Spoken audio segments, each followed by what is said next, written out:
between having been a 27% shareholder, like already been in the sports ownership business, and then once the inevitability has sunk in, the thought is awesome. It's an off-season edition of Lakers Talk on 710. Lakers Talk is presented by Hoag Orthopedic Institute. When pain keeps you from doing what you love, Hoag Orthopedic Institute gets you back to you. Visit HoagOrthopedicInstitute.com to get the help you need today. An off-season edition of Lakers Talk is on. Here's Andy Kamenetsky. What is up, Laker fans? This is Lakers Talk. Excuse me. Rough start to the show, but we will trudge forward and do much, much better moving forward. Andy Kamenetsky, Lakers Talk. 710 ESPN. Thank you all for being here, as always, even during the offseason, which began earlier than everybody wanted for the Lakers, but is now officially underway. We have an NBA champion. Congratulations to the Thunder. Best wishes moving forward for Tyrese Halliburton. Shams Charania tweeting out and reporting what everybody pretty much figured. He does, in fact, have a torn Achilles. His return to the Pacers very much up in the air. Just an absolutely brutal end to what had been an incredible story and season for the Pacers and for Tyrese Halliburton. But again, and congratulations to the Oklahoma City Thunder, who enjoyed one hell of a story in their own right. Either way, the offseason is now officially underway, and for the Lakers, that means there's a lot of business going on, a lot of things to discuss. We are going to have two awesome guests tonight. 6:30, going to talk with Mo DeKeel, covers the NBA for The Athletic. He is a former video coordinator for the Spurs and the Clippers. He knows the game and really the league extremely well, on top of being just one of the good dudes in the industry. Going to get his thoughts on all things Lakers. Then at 7:15, we're going to talk with Fabian Ardaya, who covers the Dodgers for The Athletic. Get some of his insights on the Dodgers front office and ownership group, how they've operated, given that is who will eventually be officially owning and operating the Lakers moving forward, and that's where we're going to begin tonight. There's still a ton to get into. Kevin Durant getting traded to the Rockets. They were already the 2 seed in a difficult Western Conference. Where does that leave the Lakers with that new Rockets trajectory? How much tougher will this conference become? How much more difficult does Rob Pelinka's job become in what was already going to be a huge, pivotal, according to Rob Pelinka, very active offseason? There is a center that has been linked to the Lakers who just got an extension from his team. But, as I will explain, that is not necessarily bad news for the Lakers. And depending on how you feel about this center, it actually could be very good news. May also take a look at the NBA Finals, what, if any, lessons the Lakers can apply from watching the Pacers, watching the Thunder, and thinking about their own roster construction this offseason. But, and we're going to take your calls, 877-710-ESPN. Funchy's here, DeAndre's here, but we got to start with one of the biggest stories in the history of LA sports, and that is not hyperbole, kids. That is reality. Last week, Wednesday, June 18th, after 46 years of ownership, since May 29th, 1979, the Buss family has sold the Lakers franchise to Mark Walter and the group that owns, among other sports entities, your Los Angeles Dodgers, for what is reportedly going to be anywhere from $10 to $12 billion once everything is finalized. Mark Walter was previously a 27% shareholder within the Lakers with the right of first refusal. Were the Busses ever to put the team up for sale, the Buss family decided, after what's been some soft rumblings about them growing more open to this prospect, if not necessarily this soon, this was the time. And reportedly, Jeannie Buss will, by contractual language, remain as governor of the franchise. That is why the Buss family reportedly retained 15% or so share of the team, the minimum required to remain on as governor. This will reportedly be an arrangement for the next several years. We'll see how long this lasts, although I've heard a lot of people say, yeah, ask Mark Cuban how that goes. This is reportedly different than Mark Cuban, who apparently did not have this in writing. It was more of a handshake deal with the Adelson and Dumont families who took over the Dallas Mavericks.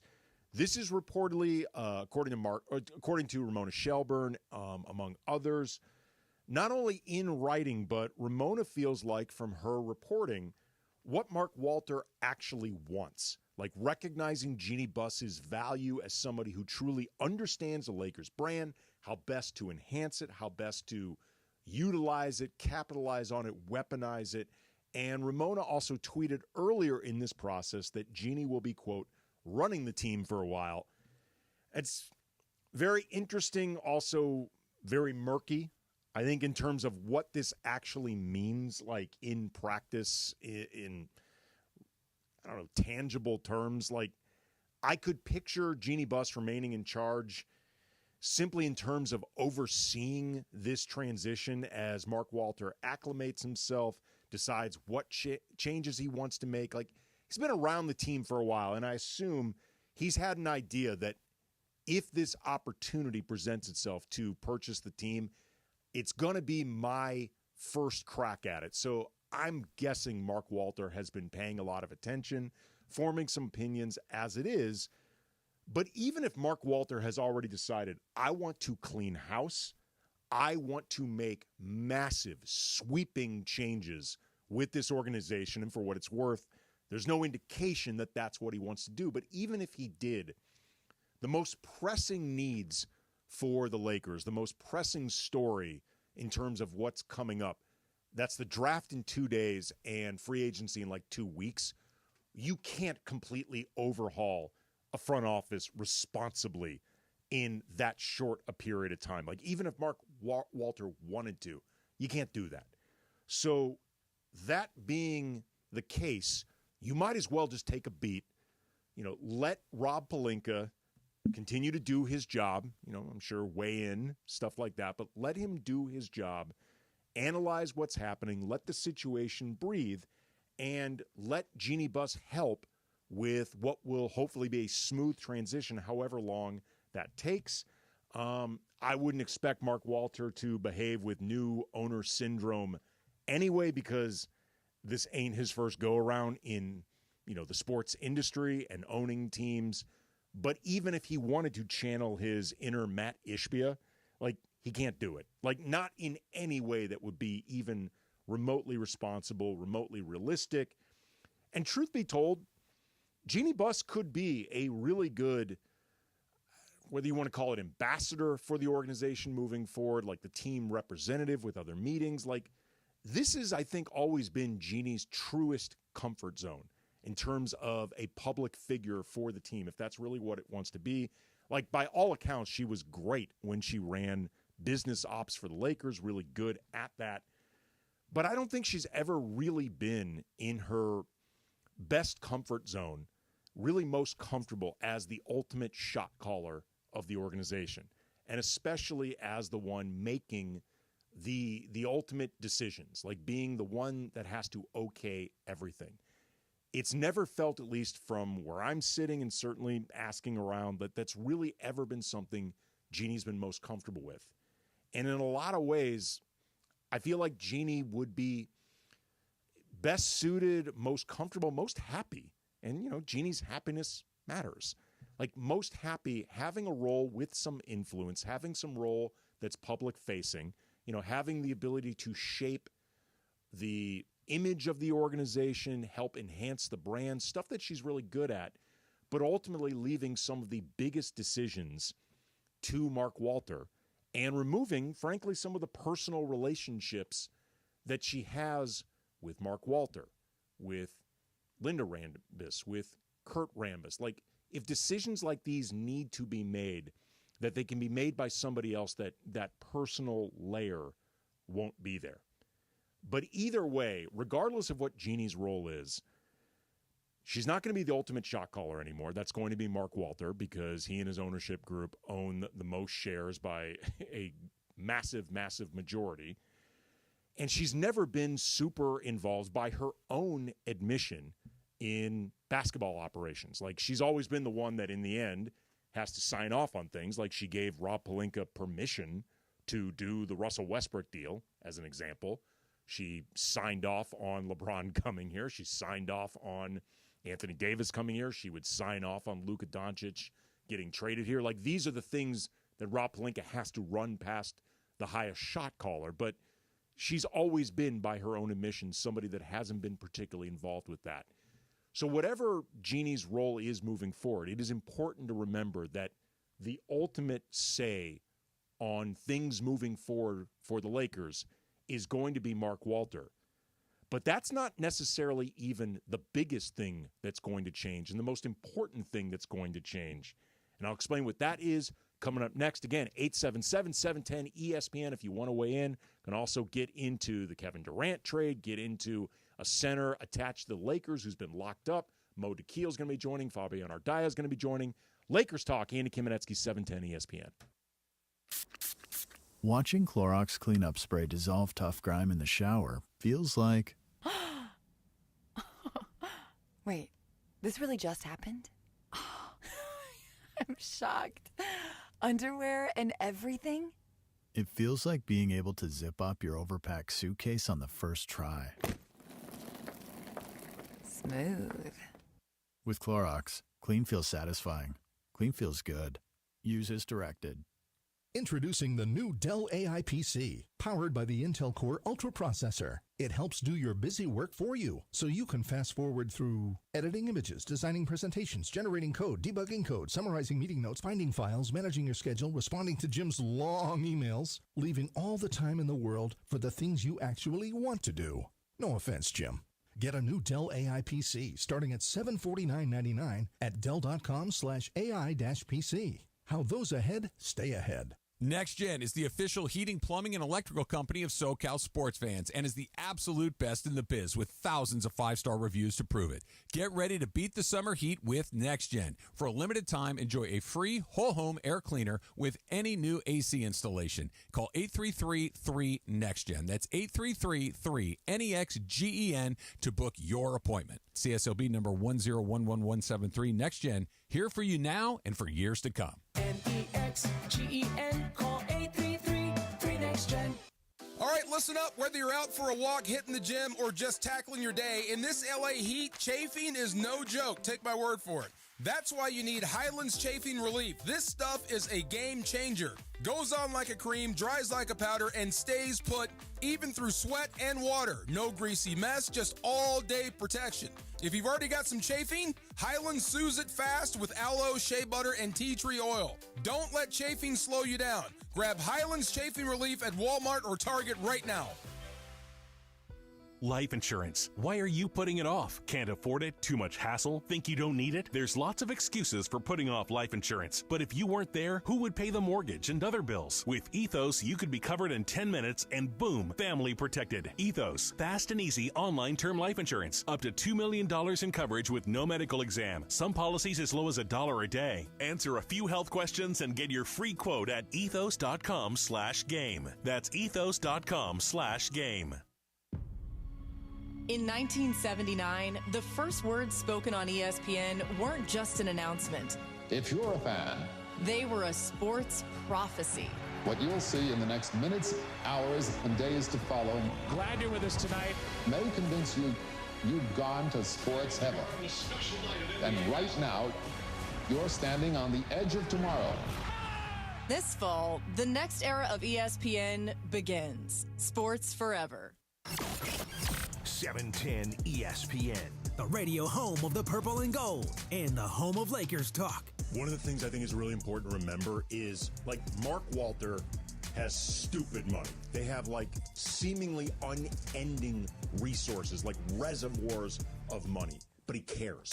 Lakers Talk is presented by Hoag Orthopedic Institute. When pain keeps you from doing what you love, Hoag Orthopedic Institute gets you back to you. Visit HoagOrthopedicInstitute.com to get the help you need today.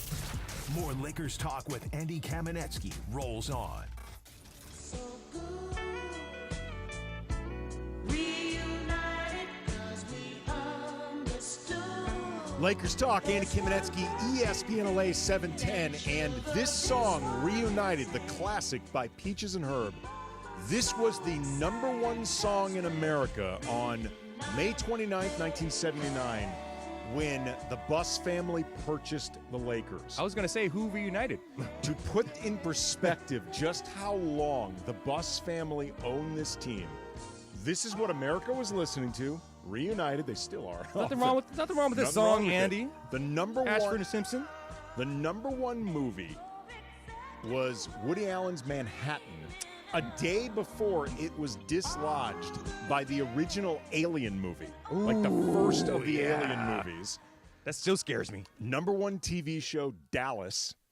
Is that the one at Who Shot JR? Yep, that's the one with Who Shot JR. Jimmy Carter was still president. The reigning MVP of the NBA, Moses Malone. The reigning MVP, the reigning NBA champions were the Washington Bullets. Which that was their only one. Well, it lets you know just how long ago, because A, it was the Bullets, and B, Washington was actually good. And I think the MVP was Wes Unseld. Of that season, yeah, yes. Probably of the Finals MVP. Yeah, Finals MVP, yes. Probably was. We were about to enter Magic Johnson's rookie season, and I believe that was the year that ESPN launched. Woohoo! So, again, to put in perspective just how long the Buss family had owned your Lakers before this sale last week to Mark Walter and his ownership group. They own the Dodgers, among other entities. I think Laker fans should be really excited. We're going to talk with Mo DeKeel from The Athletic in about 15 minutes, then Fabio Nardaya from The Athletic, who covers the Dodgers. I'm going to talk with both of them about the implications of this sale. You know, it's crazy to say, like, Jerry Buss got his money's worth, man. He not only got the Lakers, he got the Kings, and he got the Forum with that sale. Yeah, and a ranch. A ranch. $67 million investment for two sports teams, an arena, and a ranch. So it's like, it's not even really accurate to think about like this as a $10 to $12 billion return on $67 million. You really got to think about it, whatever the valuation of the Lakers was at the time. They were probably like $5 million out of that. I don't know. You know, like it was the NBA was not hitting at that point, and it was really in a bad place around, the 70s and early 80s. Look, I have no idea what the accurate amount for any of these was, but it would not shock me if the individual valuation, I mean, I would imagine the Forum's I bet you the Forum was higher. Yeah, I was going to say the Forum might have been more than the Kings and the Lakers at that point. I don't know much about this ranch, but it may not be impossible that the ranch was worth more than the Lakers at the time. Exactly. Certainly more than the Kings. I mean, this was 70s hockey in Los Angeles. Pre-Wayne Gretzky. Way before Wayne Gretzky. So, yeah, I mean, this is the type of thing, by the way, I think that would make Dr. Buss very proud. Because his children were all involved at the various degrees, and Jeannie Buss obviously became the ultimate shot caller, as was his wishes. But also, he saw his family make an incredible return on investment, and also sell the team to somebody who's the right guy for it. Like, in terms of it's very clear.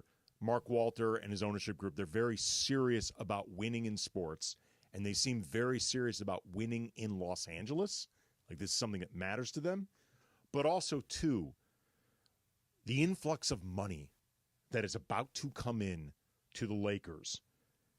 This is going to this cannot be overstated how important it is. Like, it's going to help the Lakers with the roster, like in the sense of if there are ever reasons to go deep into the tax or deep into the aprons, like if there's a good year to do it, like it really makes sense to do it, they will have the money and the resources to make it happen. But it is important to remember, in a capped league like the NBA, with so many punitive restrictions, there's only so often you really want to go into that second apron. It's not about necessarily your owner being cheap. Like, it can really make it more difficult to build the roster that you want, to compete the way you want, to make trades the way you want. It's just great to know that if there ever is a reason to do it, this is an ownership group with pockets. But there's no limit on what you can spend with your coaching staff, with your front office, with your analytics, with your training staff, with creature comforts for your players.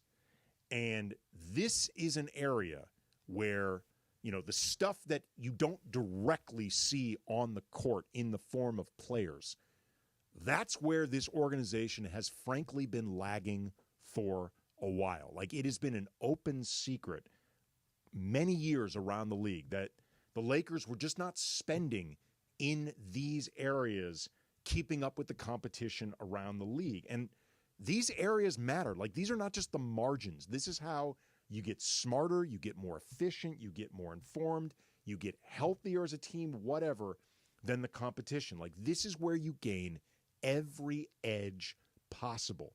Like, people always talk about the inherent advantages that the Lakers have, like the finger quotes Lakers exceptionalism, like the history, the laundry, the visibility, the championships, the marketing ops, LA, weather, pretty people. And look, I'm not convinced that all of that stuff matters in the exact same way that it did in the 90s or in the 2000s, certainly the 80s, like pre-social media, pre-internet, pre-NBA package, pre-players having their own branding, their own podcasts, their own media empires. Like, I don't know if it all matters the same way that it did before, but let's just say for the sake of argument, it still does. Like, Lakers exceptionalism is real.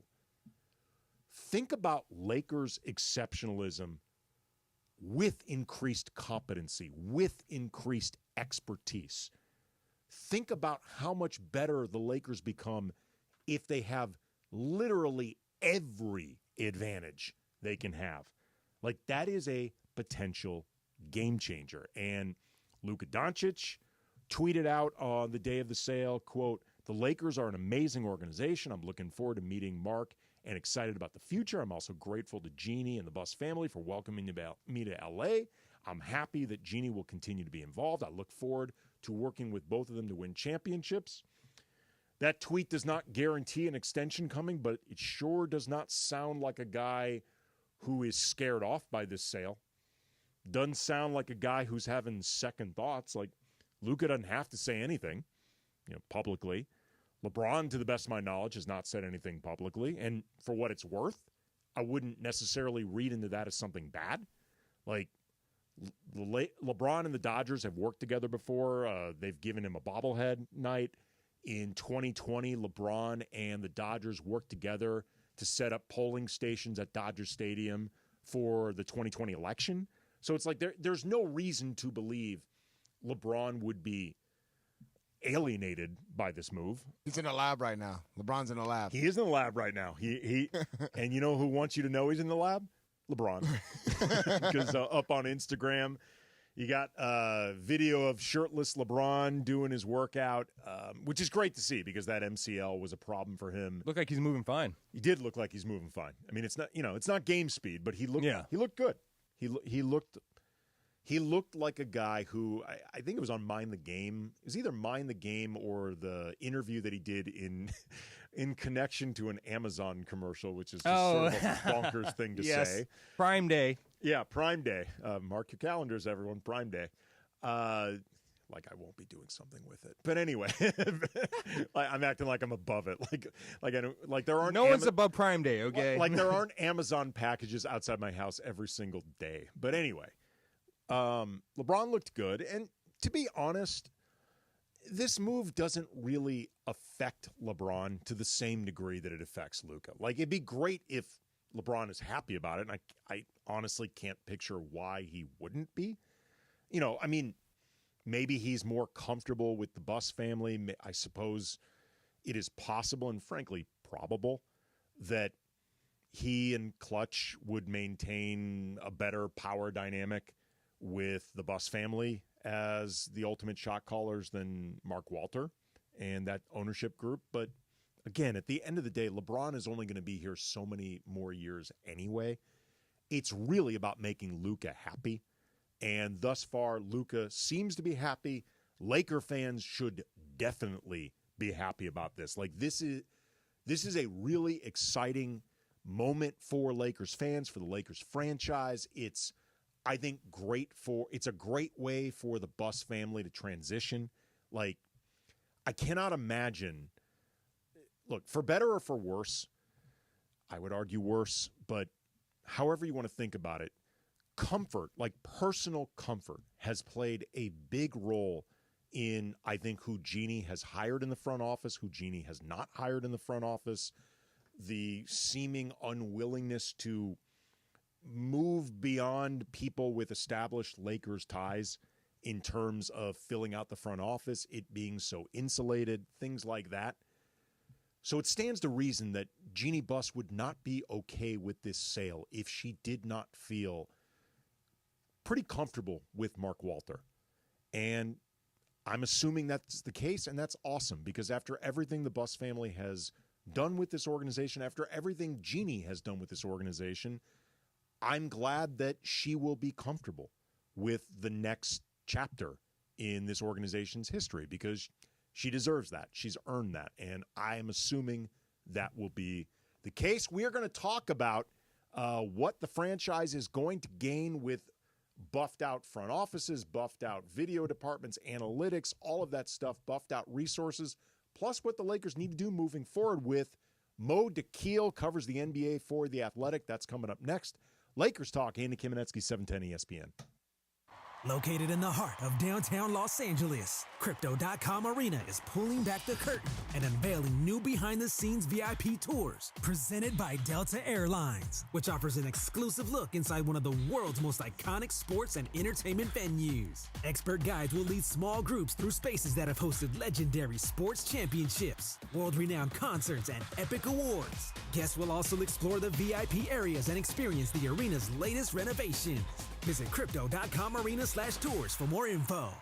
Hey, John Ireland here for Thrive Cybersecurity. We all know in sports that defense wins games and turnovers kill you. That's also true in business. The truth is, 1/3 of businesses will unwittingly turn over their sensitive company data to thieves this year. Don't let that happen to you. Remember this website, thrivenextgen.com/ESPN. Thrive starts with a comprehensive cyber risk assessment.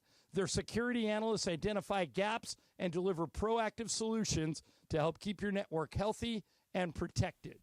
It's not a matter of if, it's when. Get ready. Visit thrivenextgen.com/ESPN. That's thrivenextgen.com/ESPN. Play defense, use Thrive, and protect your business. 4th of July savings start now at Cardinale Way Hyundai. Lease a brand new Hyundai Elantra SCL Sport for just $219 a month for 36 months with only $34.99 due at signing. Drive with confidence backed by America's best warranty, 10 years or 100,000 miles, and Hyundai's exclusive owner assurance program. Visit us off the 91 freeway or schedule your test drive now at CardinaleWayHyundai.com. With SU94 4151, $34.99 due at signing plus tax, license, $85 doc fee and registration. No security deposit, 10,000 miles per year. Offer expires 7/7/2025.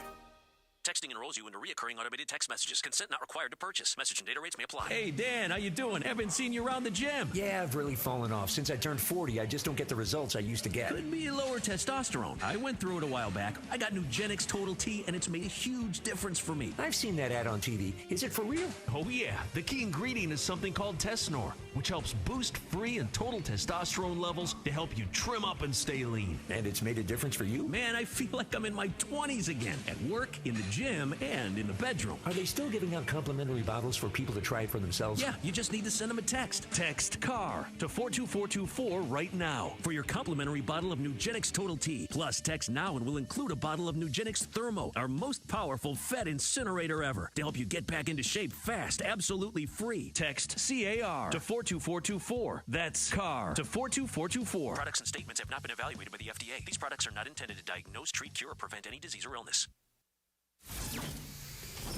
An off-season edition of Lakers Talk continues on 710 ESPN. Understanding and the respecting of the Lakers' history, that's the easy part. It is an incredible history. And as somebody who's a big-time Laker fan IRL, I love learning about the Lakers. Like, I geek out on this stuff, but the hard part is, what do you do with it? Lakers Talk is presented by Hoag Orthopedic Institute. When pain keeps you from doing what you love, Hoag Orthopedic Institute gets you back to you. Visit HoagOrthopedicInstitute.com to get the help you need today. More Lakers Talk with Andy Kamenetsky rolls on.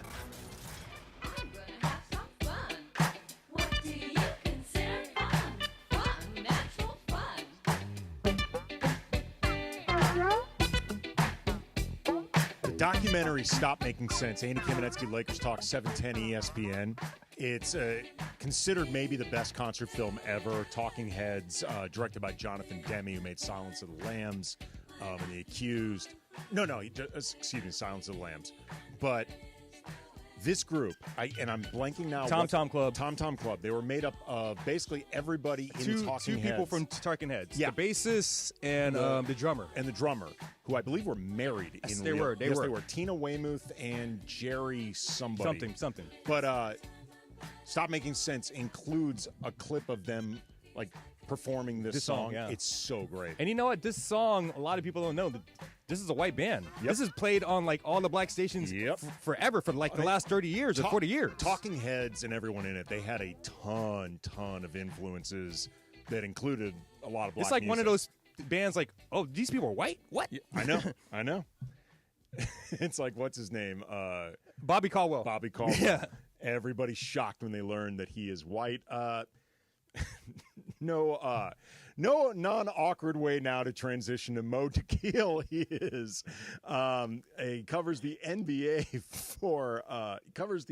for Bleacher Report, and he is a former NBA video coordinator for the Clippers and for the Spurs, Australian men's basketball. And Mo, am I correct now that those are the teams that you were the video coordinator for? Because I remember last time you were on, I named some teams that you hadn't worked with, but to be fair, they were listed in your bio. Well, they weren't listed in my bio, but you had named the Suns, and I ended up repeating the Suns myself as if I had worked there. So there was a little bit of my fault on that one there, Andy. So I'll take the hit on that one. Okay. With all that. But more interested, I was curious how you were going to transition from the music to me. I was very curious how that was going to work out. Well, what I ultimately did, Mo, is I gave up. I really realized there was no seamless way to do this, and I didn't want to waste any more time filibustering before I brought in my dude, Mo Tequil. Before we get to the Lakers offseason and what needs to happen, what can happen, you've spent time, as we just established, inside the Spurs, inside the Clippers franchises as a video coordinator, and you understand how infrastructure works within a team. The Lakers have long been lacking in various areas of infrastructure. How much does that hurt and why?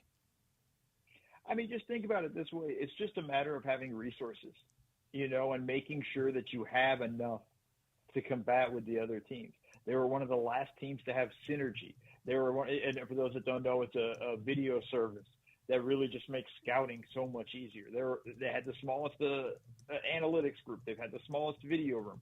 They had the smallest front office. They had the fewest numbers of scouts. It's more just having the resources to build everything out to compete now with everybody. In that sense, having a large analytics group is important. Having a pretty strong video room, and obviously I'm a big proponent of that, is pretty important. There is no cap on what you could spend from coaches on to front office and all the resources you might need as a team. So, being a little bit hamstrung in that definitely hurt the Lakers for those years. Now, when we talk about hurt, they're still relatively a championship organization through all these years and everything that goes with it. But now things get a little bit easier as you go through the process and you have a bit more resources behind you. Well, the way I've been talking about it before is just whatever degree you think Lakers exceptionalism exists, if it does, picture that, but then utilizing every single advantage possible in this impending era with Mark Walter and this new ownership group that is, to put it mildly, deep-pocketed. And just like what can happen when you can have the best of everything moving forward. Well, I mean, just look no further than the way it plays out for the Clippers. Obviously hasn't produced a lot on the court, but Steve Ballmer decides, I want a new arena. He's going to get a new arena, and he's going to get one built, and he has the money to go through it. He goes through a legal battle with MSG about the form. Okay, cool. He just bought the form. I'm sorry, that's kind of absurd in that just notion of okay, fine, I'll just buy the form now so I can build my arena. Yeah. It's a little bit of a weird sort of concept in that sense. But now the fact is the Lakers can play in that pool when you have a guy like Mark Walters. You have the ability to go get the top guys. Let's just put it to you this way. They didn't get Ty Lue as a coach because they didn't want to spend the money to hire him as a coach. And you know what? You kind of understood it when it was the Buss family. If it's Walters, you're looking at it going dude, what are you doing? Why are you, quibbling over a couple $1 million?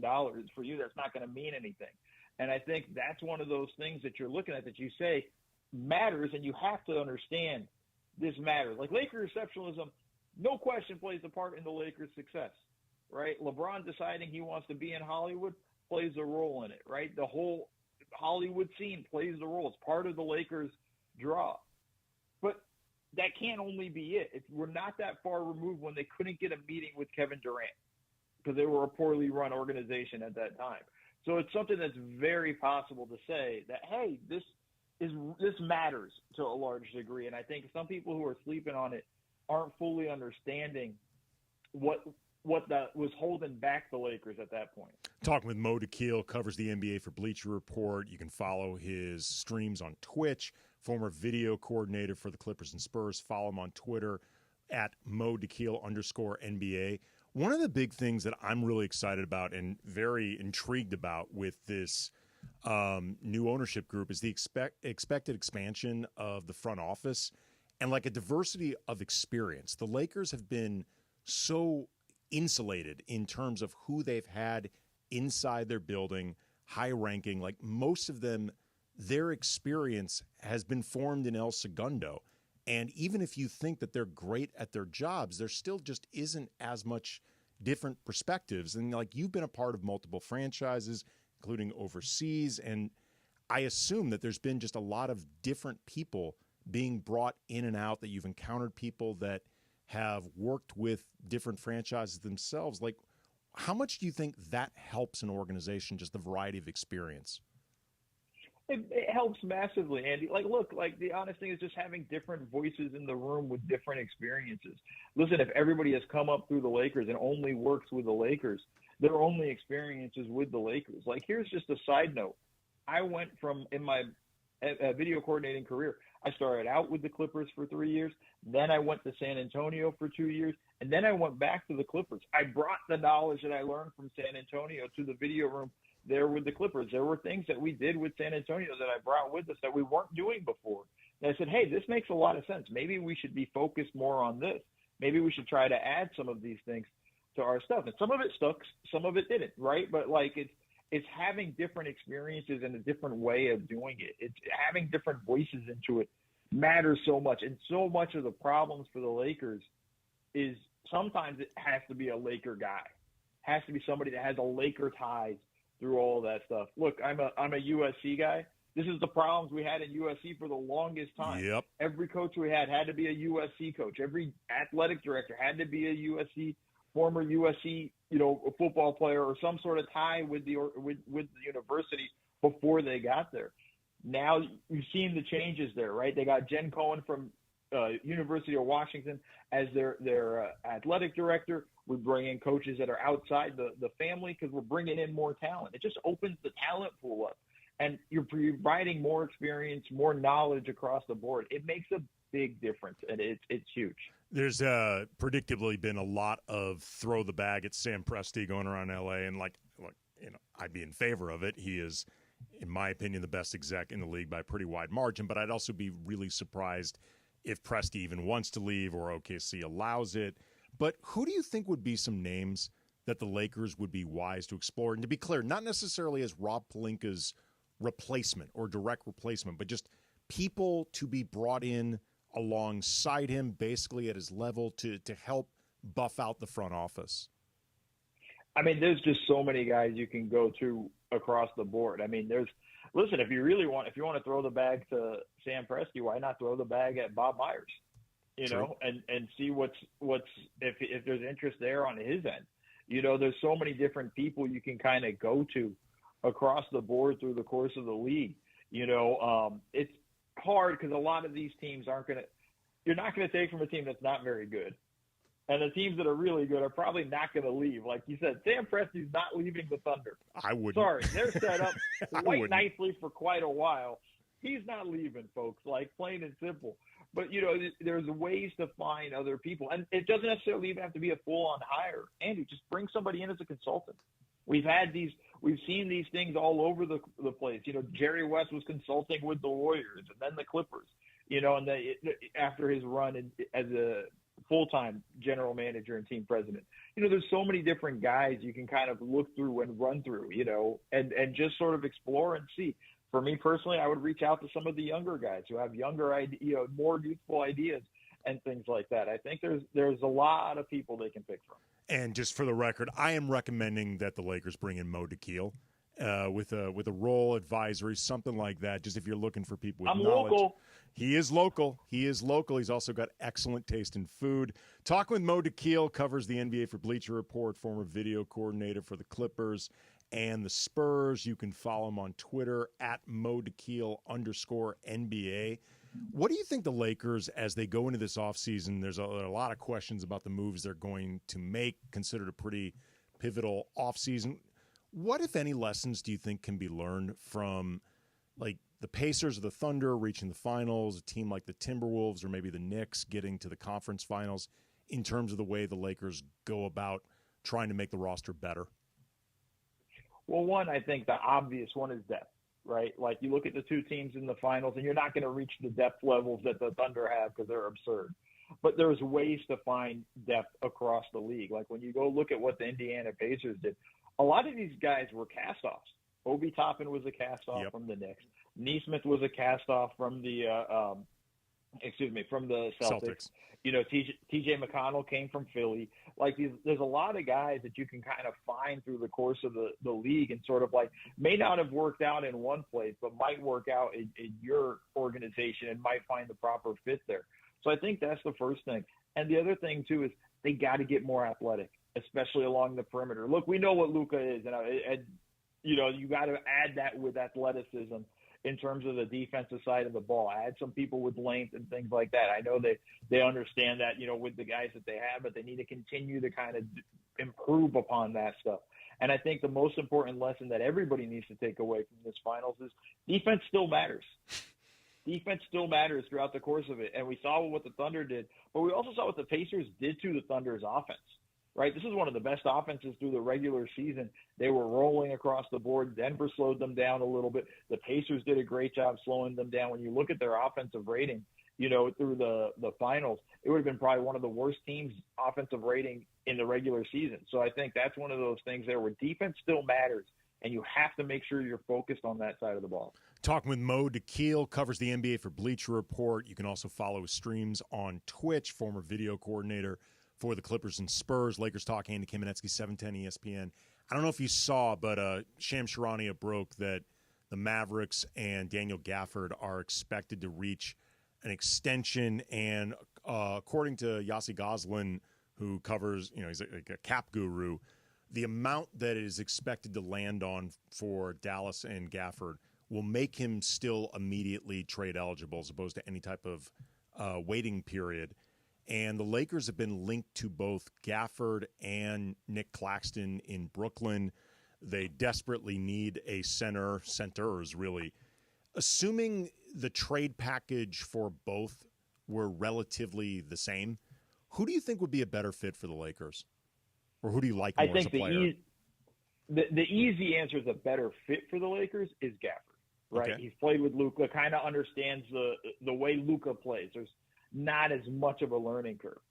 I like Nick Claxton more, though. Like, So I've been a big Nick Claxton fan for a while. That's who I've been wanting the Lakers to get, you know, in terms of this is the big man I think that makes a difference for them, that takes them over the top and helps to push them to another level. And I think that's the guy I really think that matters and can be that rim rolling guy that shot blocking presence. He's gotten really good at the short roll and making the kickouts off of those. Like, I feel very confident that Nick Claxton would be a pretty smooth fit for the Lakers. Last question for you. We're talking with Mo DeKeel, covers the NBA for Bleacher Report.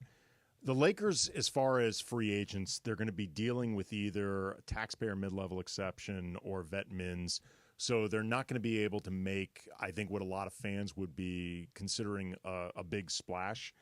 Are there any names, though, that you think or players that you think could be available at that price, or maybe could be like a low-cost, maybe nice upside flyer that they could take? It's hard, and I'm not sure. I think he's probably priced out, but I'd love for them to find a way to get a guy like Nickeil Alexander-Walker. Oh, I think he's priced out, unfortunately. Yeah, for sure. I mean, it's tough to figure out, and this is a tough free agent market across the board there. You know, there's not a ton of guys where you feel like they're going to move needles. But this is what we were talking about in the beginning. You got to find those diamonds in the rough, the cast-offs. As I probably rudely called them. You probably deserve a better name than being considered a cast-off than just me saying, like, you're off the island. But, you know, you need to find a guy, you know, a player that can kind of come in that just hasn't found their role yet and necessarily kind of been able to explode, and that you have a chance to kind of give them the proper minutes for them to get there. I don't have any proper names for you, Andy, off the bat, but I think it's going to get interesting for them because that's really what they got to look for. Well, I mean, actually, if you want to look at an example with Luka specifically and success, when that Mavericks team went to the finals, I don't know off the top of my head who all the vet min signings were that season, but I cannot imagine that anybody was better than Derrick Jones Jr. that year. I mean, that was a massive home run that Dallas hit. I'll give you one name. I hopefully he's probably not going to be priced out for the Lakers, and I don't even know really how eligible he'll be, but Chris Dunn would be an interesting name for them. Ooh. They could use some of the playmaking and defense that guy brings. You know, the shooting can come and go, but the Lakers might have enough shooting. That's interesting. Plus, he won't have to move, Mo. Like, it's very convenient for Chris Dunn. He can just stay local. I mean, that helps so much. That helps so much in your decision making, right? And the costs and the whole process of moving. At least you're just, hey, I'm just going. You know what's going to happen, Andy? He's going to drive to the wrong practice facility at least a couple times a year, if that were the case, you know. And I think, oh, Andy, I messed up big time. He's not a free agent. Oh. Well, way to get our audience at Lakers Talk excited, Mo, over nothing. But along those lines, you want to find a guy as good as Chris Dunn. How about that? All right, there we go. He is Mo DeKeel. He covers the NBA for the Bleacher. What a way to end. On a massive mistake. Phenomenal. He covers the NBA for Bleacher Report, and it really is great coverage. Watch his streams on Twitter, former video coordinator for the Clippers and the Spurs, and again, one of the good dudes in the industry. Thank you, my friend, as always. I appreciate it. No, thank you for having me. He is Mo DeKeel. Again, follow him on Twitter at Mo, DAKHIL _NBA. Take some of your calls, 877-710 ESPN. Reaction to anything Mo said. Also want to get into this Daniel Gafford extension because it's interesting. And I think it's news that the Lakers might actually like if they're interested in Gafford. Get into that and why coming up next. Lakers Talk 710 ESPN. When pain keeps you from doing what you love, Hoag Orthopedic Institute gets you back to you.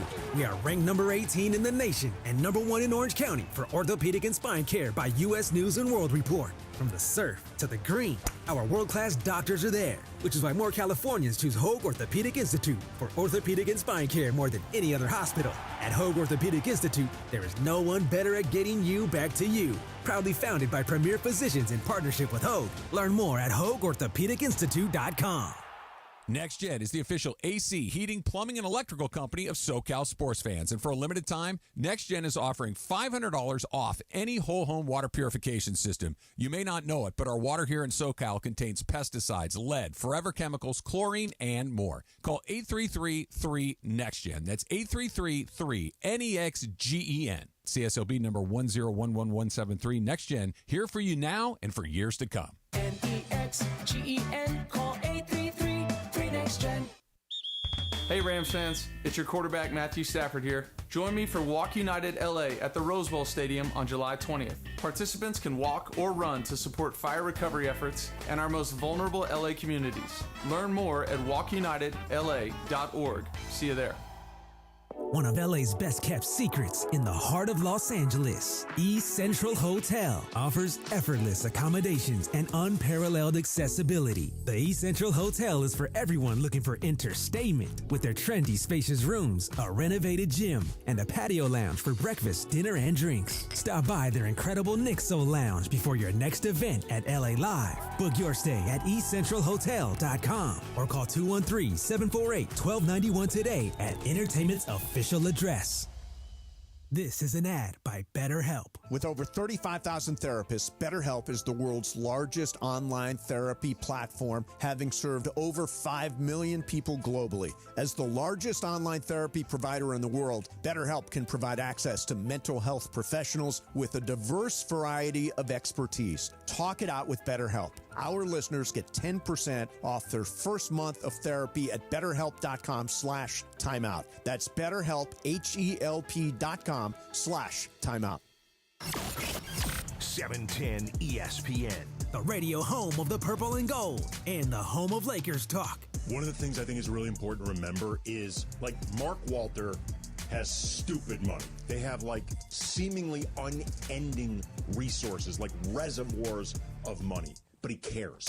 Lakers Talk is presented by Hoag Orthopedic Institute. When pain keeps you from doing what you love, Hoag Orthopedic Institute gets you back to you. Visit HoagOrthopedicInstitute.com to get the help you need today. More Lakers Talk with Andy Kamenetsky rolls on.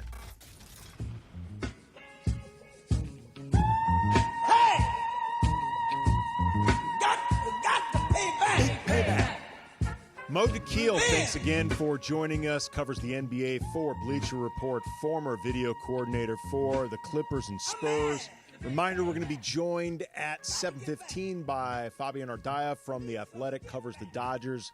Get some of his insights about the new ownership group that will soon be officially owning your Los Angeles Lakers. Andy Kamenetsky, Lakers Talk, 710 ESPN.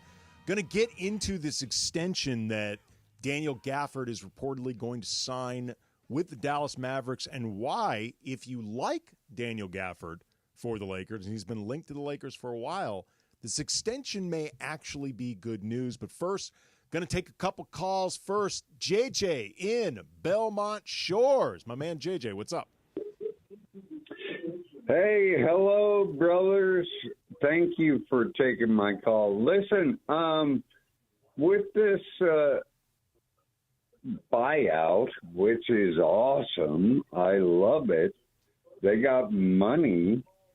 Can they buy out Hartenstein and bring him over? Can they buy out Steven Adams, bring him over? That's not how this stuff. I appreciate the call, JJ. That's not how this stuff works. Like the team that, first of all, Steven Adams just signed an extension with the Rockets, so it's a little premature to start talking about buying him out.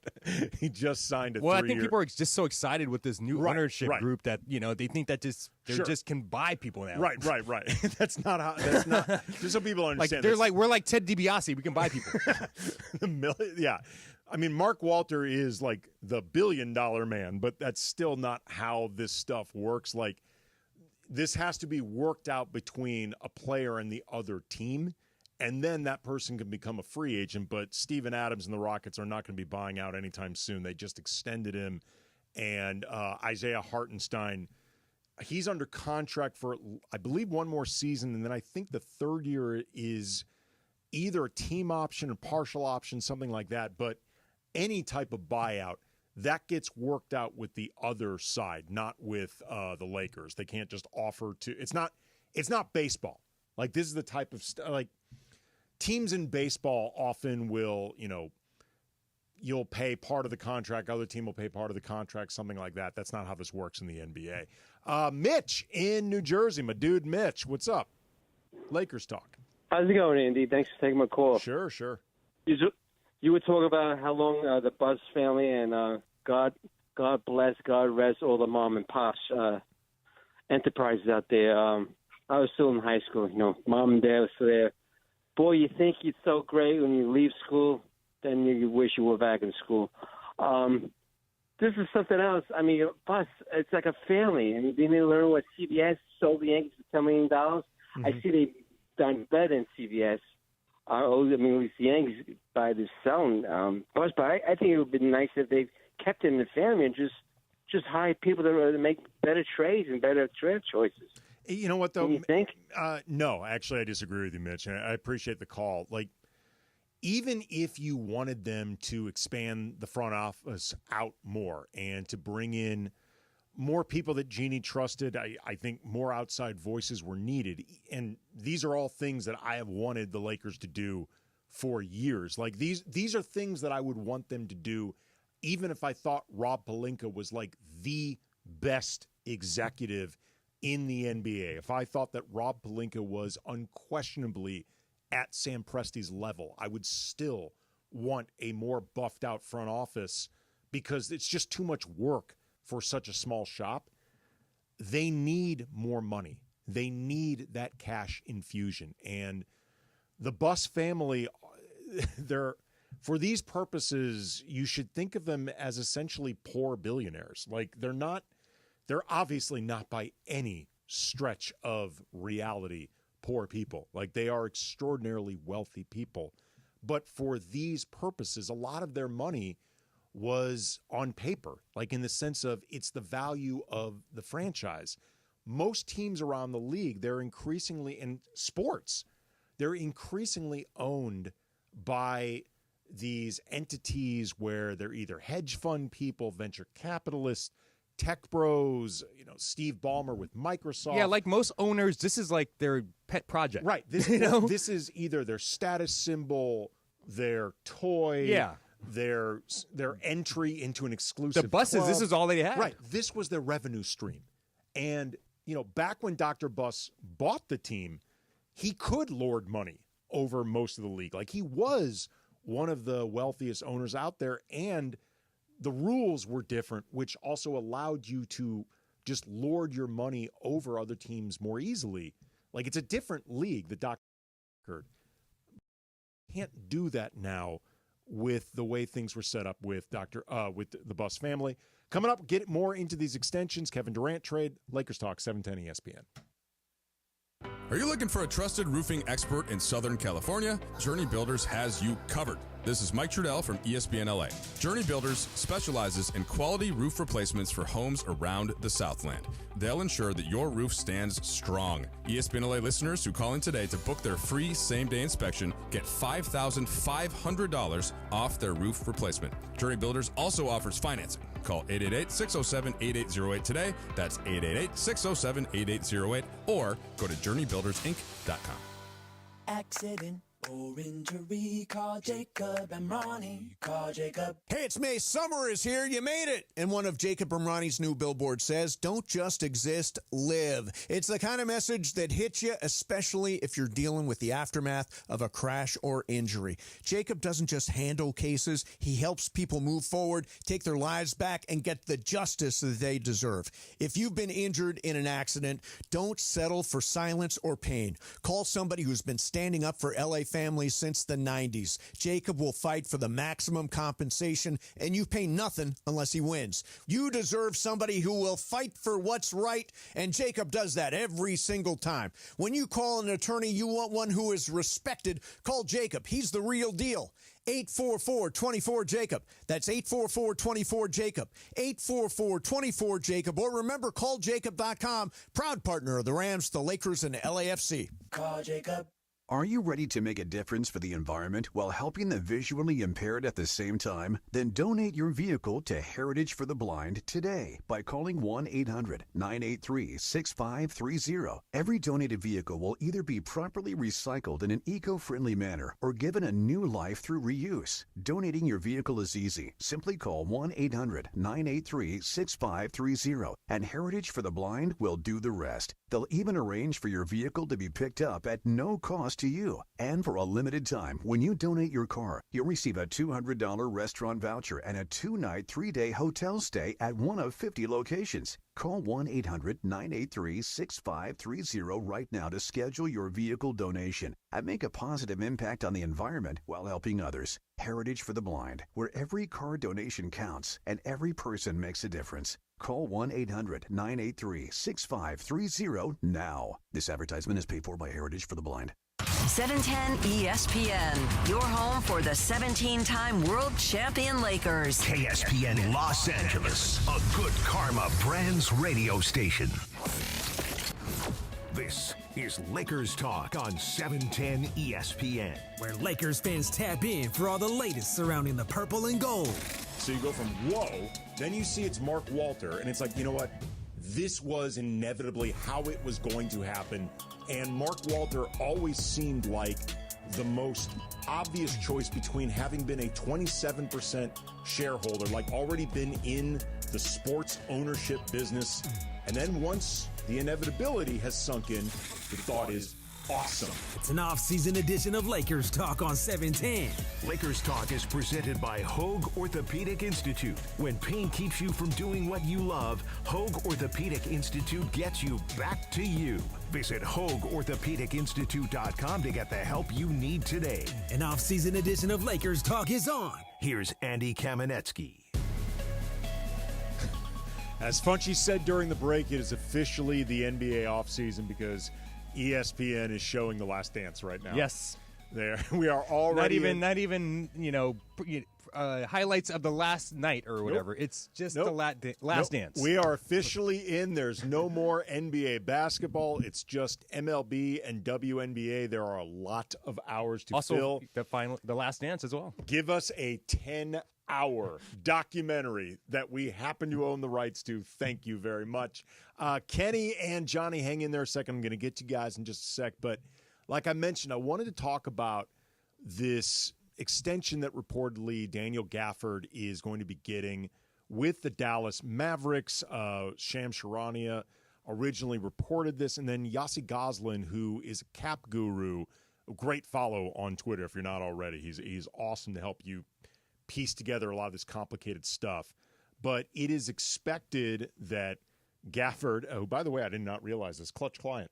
I did not know that. Wow. Yeah, I had no idea. But this is, according to Yossi Goslin, I'm reading, quote, the maximum amount Daniel Gafford can extend for within the extend and trade limits. He can get a 120% raise off his $14.4 million salary in 25-26, which starts him at $17.3 million in 26-27. Then 5% raises. It tops out at $54.3 million in total. And that's really interesting because when I first saw the news from Shams, before I saw the details from Yossi Goslin, I thought, okay, that takes Daniel Gafford off the board because typically these type of extensions means there's a moratorium before this guy can be traded. Like it's usually, I think, anywhere from like 3 to 6 months depending on the type of extension. I don't know all of the details, but I know there is typically a delay. So that made me think like, okay, this is great for, say, the Brooklyn Nets if they are looking to try to start a Nick Claxton sweepstakes because Gafford would be one of the guys off the board. But then once I saw these details, that actually made me think Dallas is trying to trade Daniel Gafford. They want to try to trade him because they made his extension up to the penny, the amount that the max that he can get while still being trade eligible. And you do that because one of the things that would have been, I think, a concern for any team trading for Daniel Gafford is he was in a walk year. So then you worry about potentially, and I talked about this, I believe, last week in the show, you worry about potentially overpaying for him twice if you're the Lakers. like Dallas looking to leverage the Lakers' need for a center. And then after everything you give up to bring in Daniel Gafford, he would have that leverage over you in free agency discussions. Now that uncertainty is off the table. You know what you're going to be paying Daniel Gafford between now and 2029. And while I am not as sold on Daniel Gafford as I am on Nick Claxton, the amount that he's getting in this extension is not unreasonable at all. Like, this is not a scary extension to me, DeAndre, if, like, the Lakers look to make this deal. So, to me, this makes Daniel Gafford a much more tradable like a much more realistic, much less uncertain acquisition if the Lakers wanted to go in that direction. If they like him. If they don't like him, they don't like him. If they don't like him. But doesn't it make it more reason why Dallas signed him in the first place, to keep him on their roster? So wouldn't that necessarily... Not to me if they set up the extension exactly like this. Like that it makes him as wealthy as they can give him in terms of the extension while still tradable. Because think about it, they've got Anthony Davis on the roster. They've got P.J. Washington on the roster. Still got Derek Lively. They still got Derek Lively. They're going to be drafting Cooper Flagg. That's a lot of front court minutes. Like they're not going to trade Lively. They're not going to trade AD. They're not going to trade Cooper Flagg. So Washington or Gafford, like one of the other, I think they need to trade just to find minutes for these guys. And they are in desperate need of a guard. Like they need point guard play at all. They don't really have anybody. And we were talking in a break, the interesting timing with the extension with a couple days before the draft. Yeah. Like he is all of a sudden eligible to be part of the draft day deal. I also saw rumors that the Mavericks are looking to potentially sign Chris Paul just for the meantime while Kyrie Irving is out. Yeah. Like they need guard play. They need playmaking. They need somebody. If they're going to try to make the playoffs this year, beyond just needing better health than they had last year, they need to keep things on the rails until Kyrie is hopefully back. So to me, it's like you got to trade either P.J. Washington or Daniel Gafford. This to me, I mean, look, for as long as they can't trade Gafford, they may need him. But this to me makes him much more tradable than he had been if he was in a walk year. So and honestly, if it came down to them two, the Lakers were able to get them, I would take Daniel Gafford in a heartbeat just because of the way over he plays. Claxton? I think Claxton's a better defender, and I think he rebounds a little bit better. I think Daniel Gafford is more athletic, vertical threat compared to Nick Claxton. But if we're comparing to those two centers, I would take Nick Claxton just because he's able to do a little bit more on the other end of the floor. And I think this is also really good news before I get to Kenny and Johnny for the Lakers.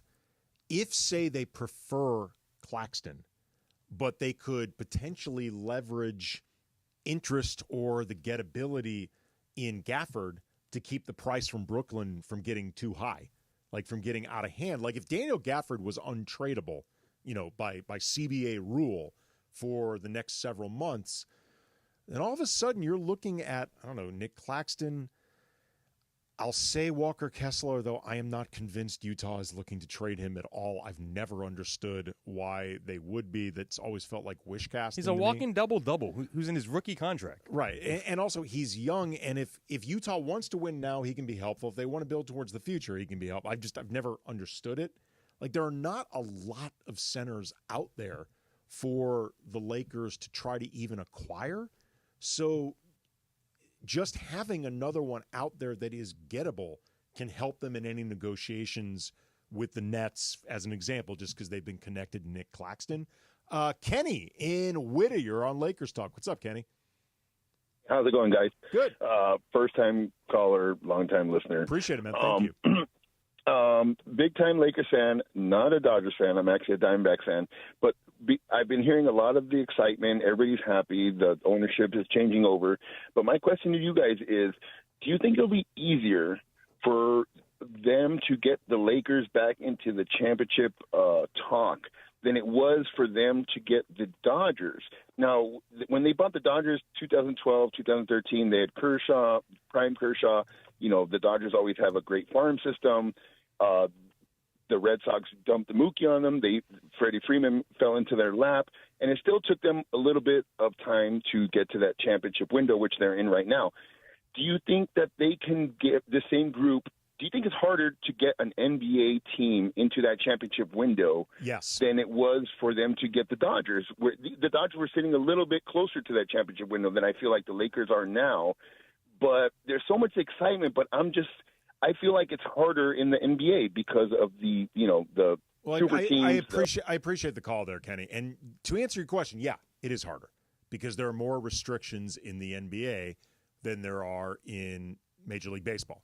Like it is easier to just spend and spend and spend, and you can do the type of deals that Shohei Ohtani has, where it's 10 years, $700 million, but $680 is deferred. Like there are a lot of different ways that you can go about this in baseball that you can't do it in the NBA. It helps to have deep pockets if you're going to go into the luxury tax for like a season or two, or you feel like you need to. It's better when money's not a concern. But all the other things that they can spend on now, there's no cap on your front office budget. There's no cap on your training staff, on amenities for players, all the analytics staff. These are all things that can make the Lakers a smarter organization, a better run organization, more informed. Like those things matter a lot, and the Lakers have been lacking there. Real quick, Johnny in Long Beach, you're on Lakers Talk. What's up, Johnny? Okay, yeah, and going off gentleman just before, but before that, I got to do this every time. DeAndre. Happening. Hey, Raiders, we're going to meet you in the Super Bowl. Here we go, man. Oh, now I know who Johnny is. All right, yeah, he's always saying that. So do you think that they'll just do whatever it is, like forget the second apron and just go after Giannis? And then, like, if not, like with the Dodgers, like, what is like the game plan or like the 5 to 10 year plan on like cultivating talent and spending money the right way? Okay, appreciate the call there, Johnny.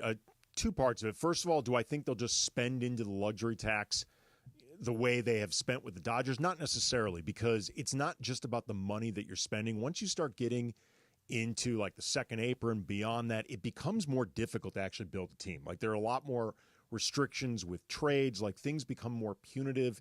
It's not simply a matter of owner is cheap, owner's not cheap. It can affect your ability to build the team that you want. So you do have to be more cautious. I don't know if they're going to be going after Giannis. I don't even know if Giannis is able to be gone after right now. It's still uncertain whether or not he's going to ask for a trade. Until he asks for a trade, I'm very confident that the Bucks are not going to put him on the market. As far as the idea of will they develop more young players, that is a really interesting question that, to be honest, I have no idea. Like I don't know how to answer it responsibly. I do know that the Dodgers, and this predates Mark Walter, but they clearly have put a premium on their farm system and wanting it to be really good and always being able to replenish talent that way. I also know the Lakers have traditionally not been a team that has had, frankly, the patience to really develop young players the way I think they've often needed to and should have. What could push this in that direction more is that with this new CBA, I think there's more premium than ever on having cost-controlled players.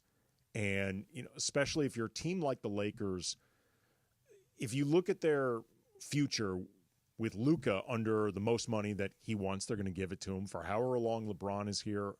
Austin Reeves, if he's going to be around long-term, he's going to start becoming much more expensive. I've expressed my concerns with the Lakers' ability to, within this new CBA, put the two-way pieces around those players, in particular because they don't have any real access to young, cost-controlled players that they can develop along those lines. It would be very helpful, if nothing else, if the Lakers, under this new ownership group, was more open-minded towards that route. They've typically been, we never rebuild, we always reload. And I'm not even saying they need to go into a full-on rebuild. I'm just saying I think they've often been very careless when it comes to picks, and they've often been too impatient for their own good. I would like to see that change moving forward, regardless of who owns this team. Coming up next, Fabian Ardaya covers the Dodgers for The Athletic. Going to get his perspective on the new ownership group that is going to be owning the Dodgers, led by Mark Walter in the future. Lakers Talk, Andy Kamenetsky, 710 ESPN. Hey guys, it's Sedano. In the market for new flooring? Why pay more at big box stores? At Hernandez Wholesale Flooring, every day is a deal, no gimmicks. Call 866-62-FLOOR or visit them online at hernandezwholesaleflooring.net. No sale beats wholesale. Hey guys, have you checked out the all-new Park West Bicycle Casino? Just 9 miles from downtown LA and near the 710 freeway, it's completely reimagined with new ownership, renovations, and upgraded amenities. We're also home to California's largest card room jackpot ever, $3.7 million. New players score $30 in match play when they say, Cappy sent me. Park West Bicycle Casino, come see what everyone's talking about. Please gamble responsibly. Problemgambling.ca.gov. 1-800-GAMBLER. GEGR 001291. GAR 001292. PSIS license number 1358. Keep it right here for the very best coverage of the 2025 NBA Draft. All your ESPN LA Draft coverage is driven by your SoCal Hyundai dealers. There's never been a better time to test drive that Hyundai you've always wanted. Visit your SoCal Hyundai dealer today. Hey, John Ireland here for Thrive Cybersecurity. We all know in sports that defense wins games and turnovers kill you. That's also true in business. The truth is 1/3 of businesses will unwittingly turn over their sensitive company data to thieves this year. Don't let that happen to you. Remember this website, thrivenextgen.com/ESPN. Thrive starts with a comprehensive cyber risk assessment. Their security analysts identify gaps and deliver proactive solutions to help keep your network healthy and protected. It's not a matter of if, it's when. Get ready. Visit thrivenextgen.com/ESPN. That's thrivenextgen.com/ESPN. Play defense. Use Thrive and protect your business. Career changers, including veterans and active duty service members. Your transition starts here. Go from GI to IT in a matter of months. Become a certified cyber warrior with training at My Computer Career. Cybersecurity specialists are in high demand, offering IT pros great opportunities and a rewarding lifestyle while protecting our people, liberty, and treasured institutions from cyber threats. Deploy your career in IT today. Learn more at mycomputercareer.edu/CWP. SkillBridge and other VA benefits are available to those who qualify. In a world parched for excitement, one drink will emerge. Twisted Tea, the refreshing thrill ride of flavor. Recreating its classic role as the hard iced tea that goes down smooth. Twisted Tea doesn't just taste like real iced tea, it's made with real brewed tea and a 5% kick of alcohol. Taste the adventure with Twisted Tea Hard Iced Tea. Keep it twisted. Twisted Tea Brewing Company, Cincinnati, Ohio. Please drink responsibly. An off-season edition of Lakers Talk continues on 710 ESPN. Understanding and the respecting of the Lakers' history, that's the easy part. It is an incredible history. And as somebody who's a big-time Laker fan IRL, I love learning about the Lakers. Like, I geek out on this stuff, but the hard part is, what do you do with it? Lakers Talk is presented by Hoag Orthopedic Institute. When pain keeps you from doing what you love, Hoag Orthopedic Institute gets you back to you. Visit HoagOrthopedicInstitute.com to get the help you need today. More Lakers Talk with Andy Kamenetsky rolls on. Hi, everybody. I'm Archie Bell. Before, it always felt like the Lakers were tightening up when it came to the money. Look at you. Look at you. When it came to the money, when it came to the purse strings, but no longer moving forward.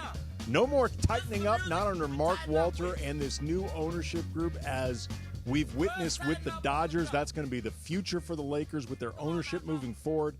And to help us understand better what this could look like, this new impending era for the Lakers, bringing on Fabian Ardaya, covers the Dodgers for The Athletic. You should follow him, by the way, if you're a Dodgers fan, period, because it's been great coverage for years. Fabian, how are you, man? I'm great. How are you doing? Good. How would you, what has stood out most to you when you think of just sort of big picture, the ownership style of Mark Walter in this group before we start drilling down on some of the specifics? I mean, I think it's basically turning the Dodgers into the model franchise.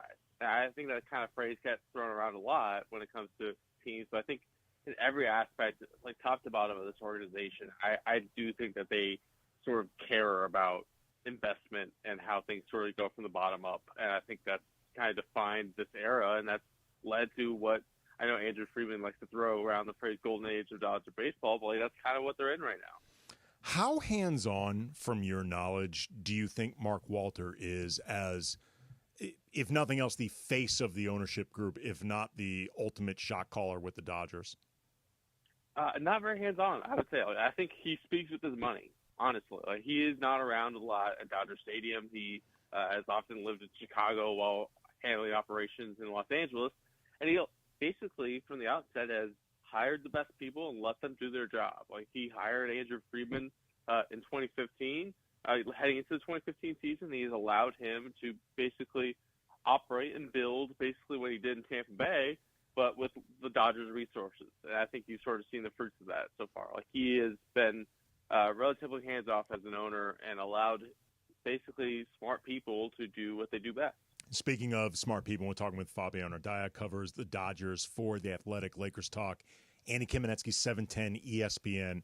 When this ownership group changed from Frank McCourt, Ned Colletti stayed on for a couple years before Andrew Friedman was eventually brought on board, as, I guess, kind of transitioning. And I also think Ned Colletti did a good enough job that he at least deserved a look and, before you just get replaced.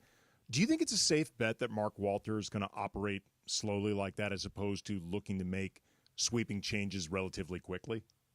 Yeah, I think he wants to see what he has. I think there's definitely some of that when it came to Ned Colletti. I think there was obviously a lot of talent there for him to inherit. Obviously, everyone will point to Clayton Kershaw, but like that for the farm system at the time that had Cody Bellinger in it, had Corey Seager in it, had Julio Urias in it, like that. There was a lot of talent in that pipeline already ready to go.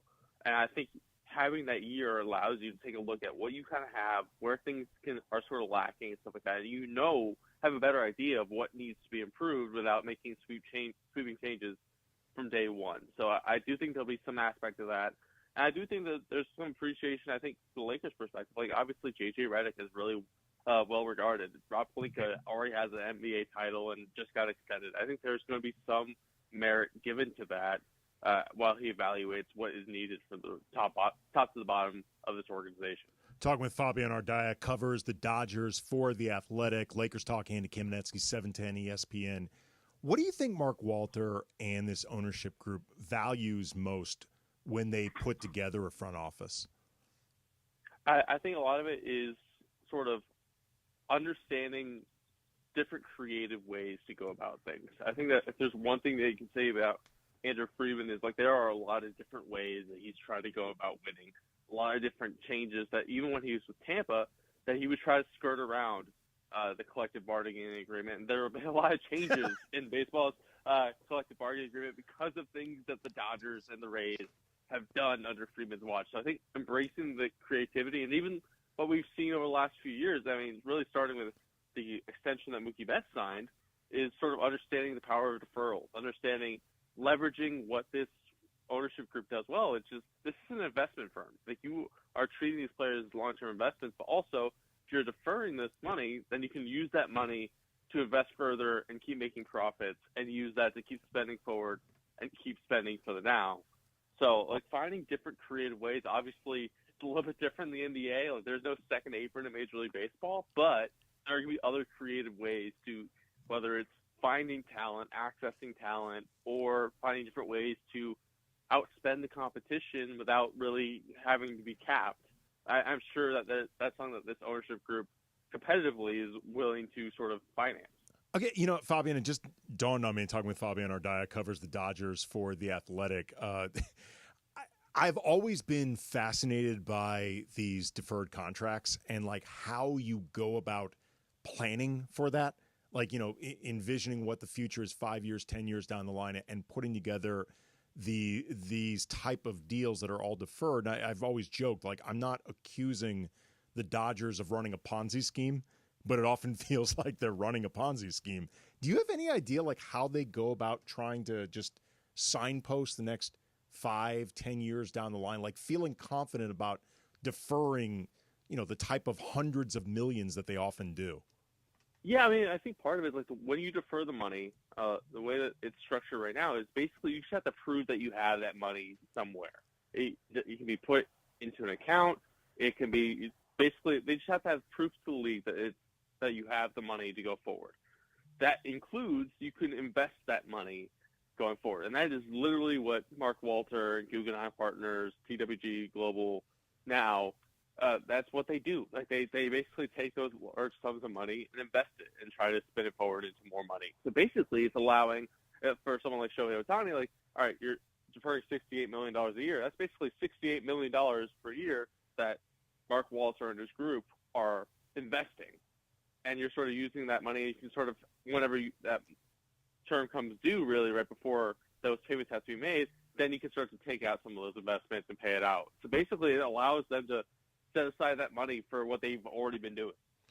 I got to say, a Ponzi scheme sounded way more exciting and like juicy to think about. The way you're breaking this down sounds very sensible and frankly kind of obvious. Talking with Fabian Ardaya, I should have come up with this. Fabian Ardaya covers the Dodgers for The Athletic. Lakers Talk, Andy Kamenetsky, 710 ESPN.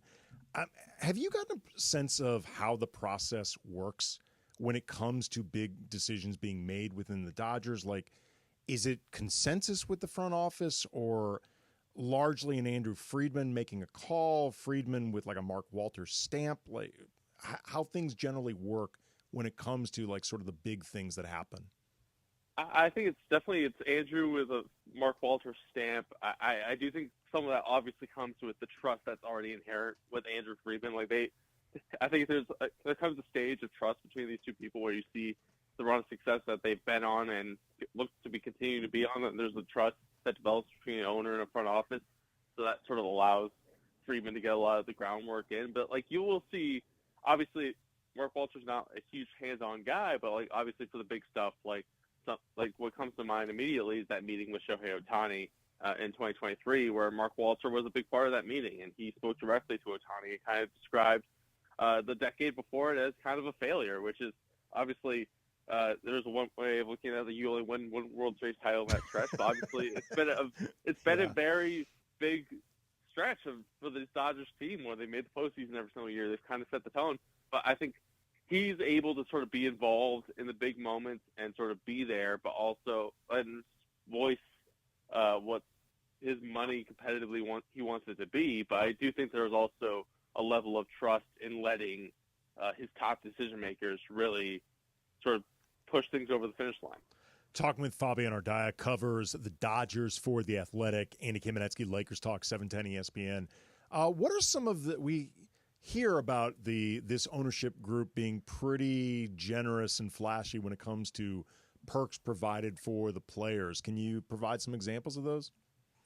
Yeah, I mean, I think the thing is like no stone unturned. I think you kind of look at it like where obviously now that minor league baseball kind of had its own collective bargaining agreement with the league and stuff like that, and some of the stuff when it comes to like food and quality of living is sort of been standardized around the league. The Dodgers were kind of forerunners in that. They were creating nutrition plans for minor leaguers but before a lot of teams were doing that, trying to consider housing and stuff like that, because they sort of saw that as a competitive advantage. Like if these guys, these young talented players are in better situations to develop, that's better for the Dodgers long term. So they sort of saw it that way, and I think you've seen that at the major league level, especially now with some of the clubhouse renovations they just completed that have gotten to sort of sparing no expense when it comes to Japanese-style toilets that intrigue Roki Sasaki, or like even down to as simple as for a Sunday day game, they have a special like custom coffee cart with a barista that comes in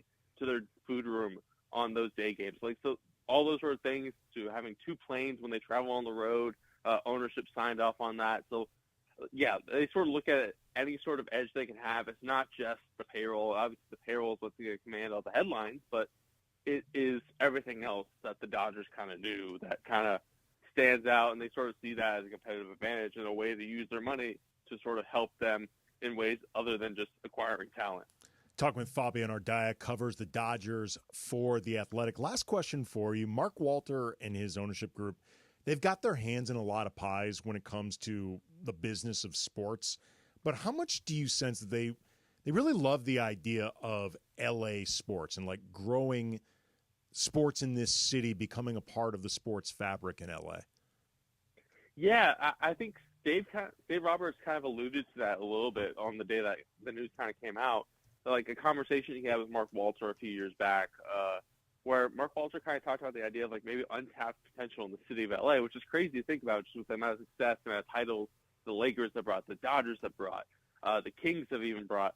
You've sort of seen how much potential there is in LA and how much they've already won before, but like seeing now, obviously now the Dodgers and the Lakers as two of these jewel franchises that have the potential to accomplish so much more. And you've already seen a little bit of that with the Dodgers.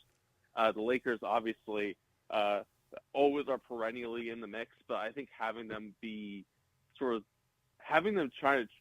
to become this dynastic force like the Dodgers have been, I think is something that's very intriguing for any owner, especially an owner like Mark Walter, who's already clearly had a lot of success in doing this.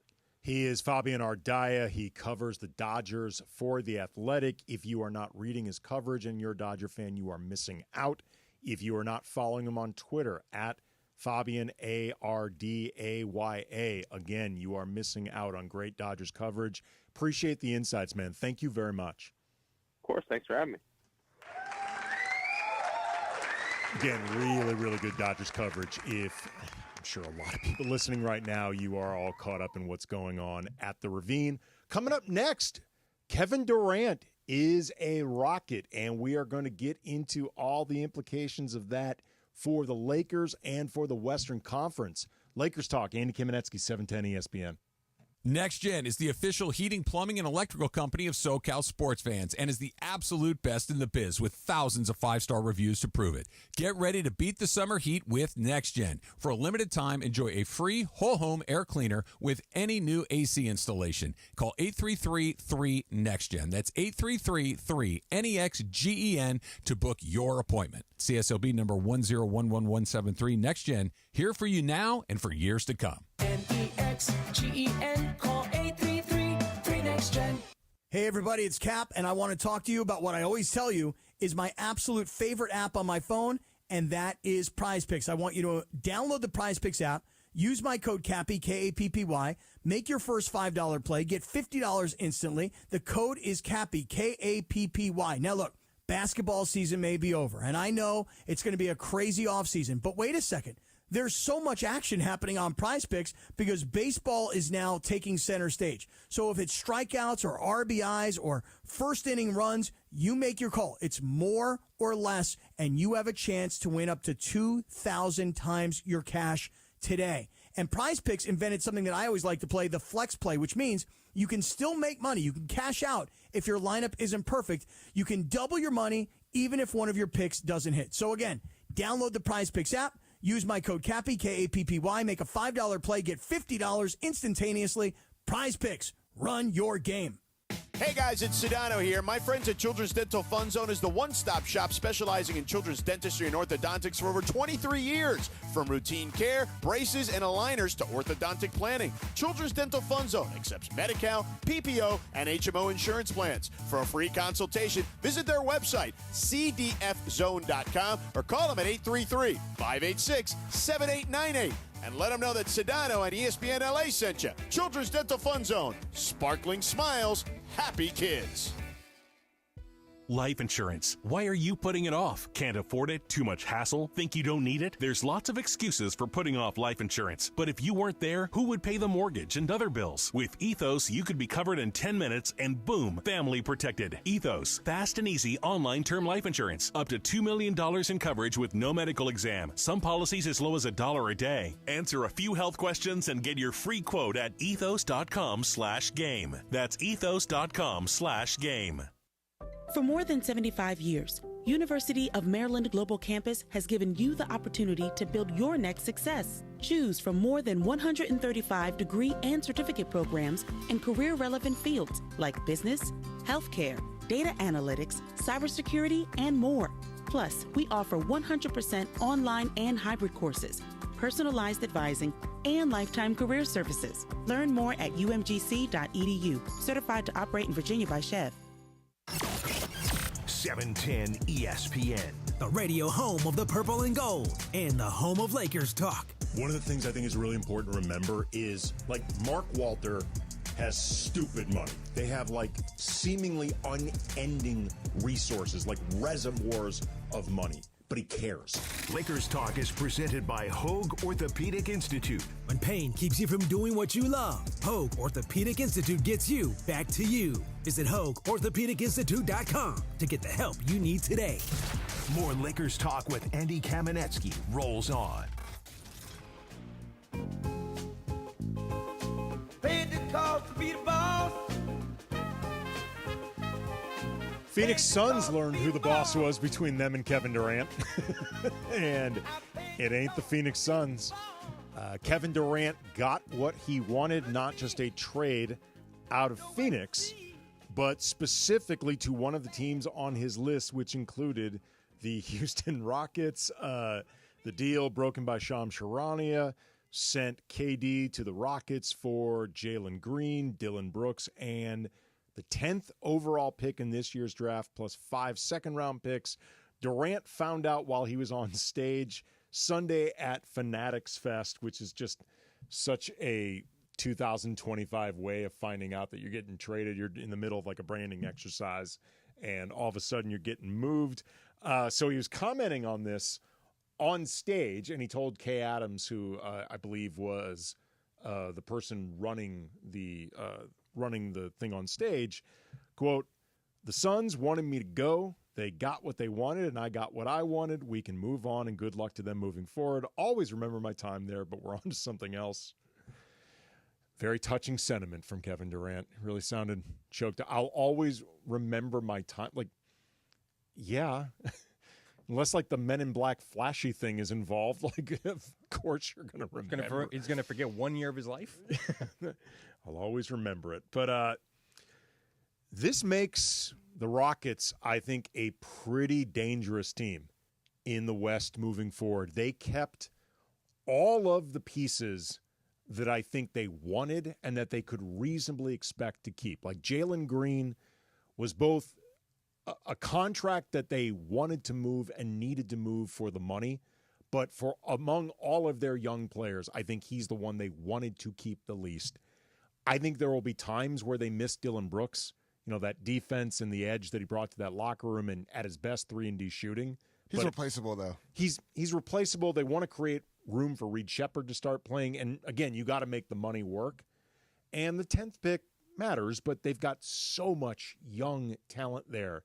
They managed to keep in this deal Alperen Şengün, Amen Thompson, Jabari Smith Jr., Tari Eason, Reed Shepherd. Hell, they managed to keep Cam Whitmore, who I was listening to, I think, the Hoop Collective, and they were talking about that, like, Cam Whitmore even became off the table for Phoenix because they're a second apron team, and they couldn't make that work.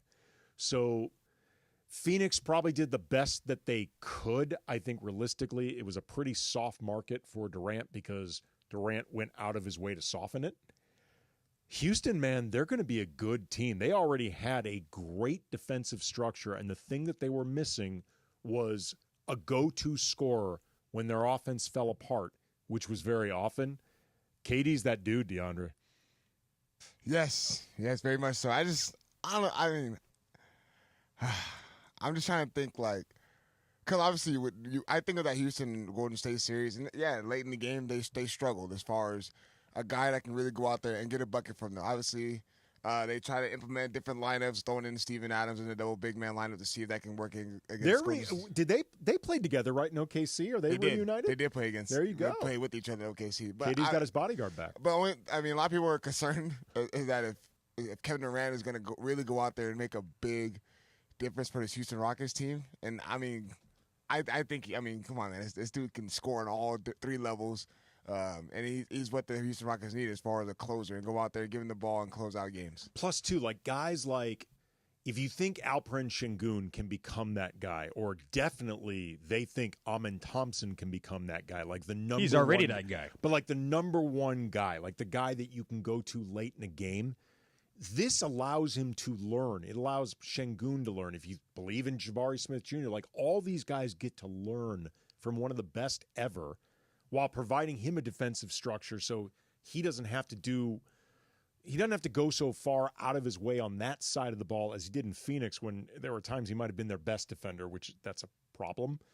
I think he's going to extend, but let's say even if he didn't extend, if he ended up a rental, Houston still wins because they got off Jalen Green's money. And now they're going to be able to lock up Jabari Smith Jr. and Tari Eason, I think, are extension eligible this offseason. Reed Shepard's going to be coming up. Why isn't anyone in love with Jalen Green? He plays well. He's really all over the place. I know he is. He's really inconsistent, man. He's super inconsistent. Like, very, very inconsistent. He has a high ceiling, don't get me wrong. He has a high ceiling. The problem is he has a low floor. Like, when his floor lowers, it really lowers.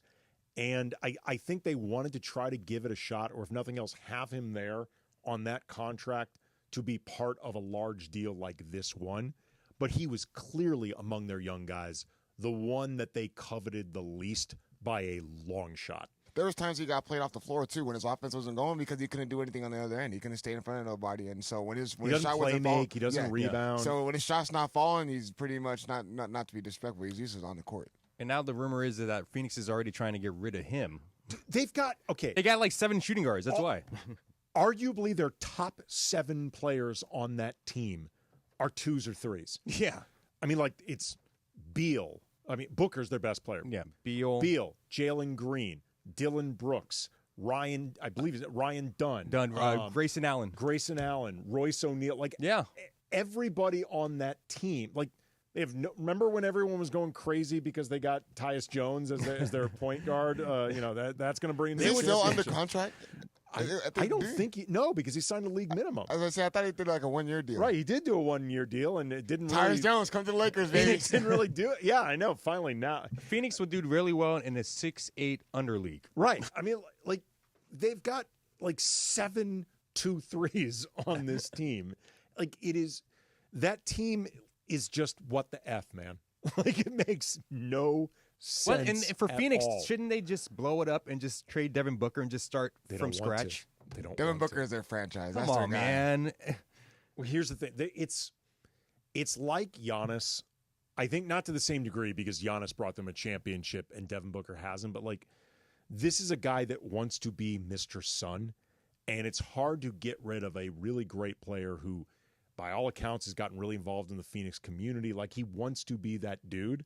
But Funchy, to your point, would it make, if you removed any emotion and context and said, would it make the most sense to move Booker? The answer is hell. I mean, if Dallas can trade Luka, Phoenix can trade Devin. I don't know what they're going to do, particularly with Bradley Beal and his no trade clause.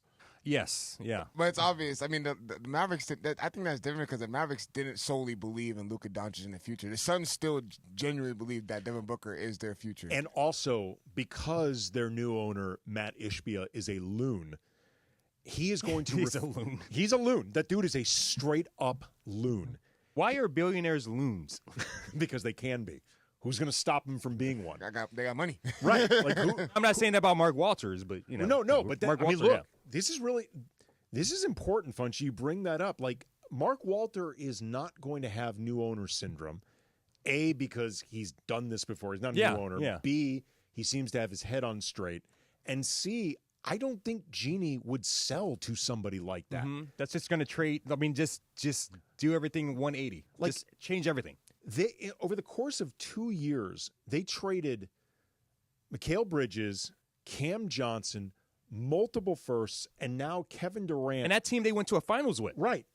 For now, Jalen Green, Dylan Brooks, 1 first and multiple seconds. Like, that is such. And in the process, brought on Bradley Beal and his worst contract in the league that is untradeable, like quite literally untradeable because you can't trade him without his permission. And he knows that they want to trade him. He's been pretty open. Like, yeah, I know. I'm not going anywhere I don't want to go.